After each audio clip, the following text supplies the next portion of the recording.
Good morning, this is Billy Bailey and Princess Beanie out with Old Ways Education. Walking through a friend's yard this morning, I came across a red mulberry tree.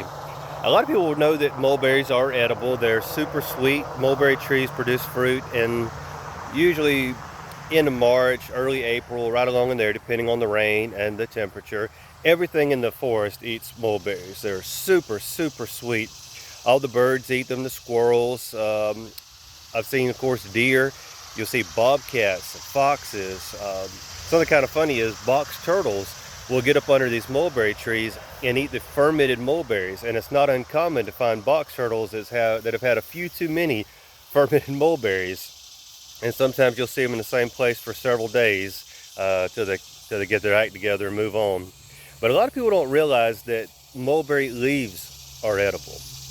So this is your typical red mulberry tree. And what you'll notice about the mulberry tree is that it has multiple leaf shapes on the same tree. So you'll see a leaf without lobing. You can see a turkey foot shape that has the two lobes.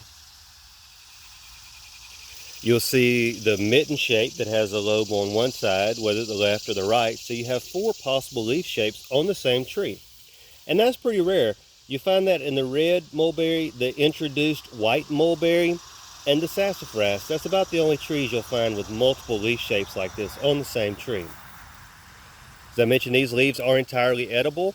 The young leaves that come on in the springtime are the most palatable. They're very tender, very flavorful. As the tree gets older through the summer months, you'll find that you may need to saute these, dice them up, put them in salads. They're a little harder to eat as you find them, but they're definitely edible. And tea. You can actually make a tea with these leaves, and I've seen some recent studies that are showing red mulberry, whether the leaves or the bark, when made into a tea, it's helpful with the production of insulin for blood sugar regulation. Again, this is the red mulberry, Morus rubra.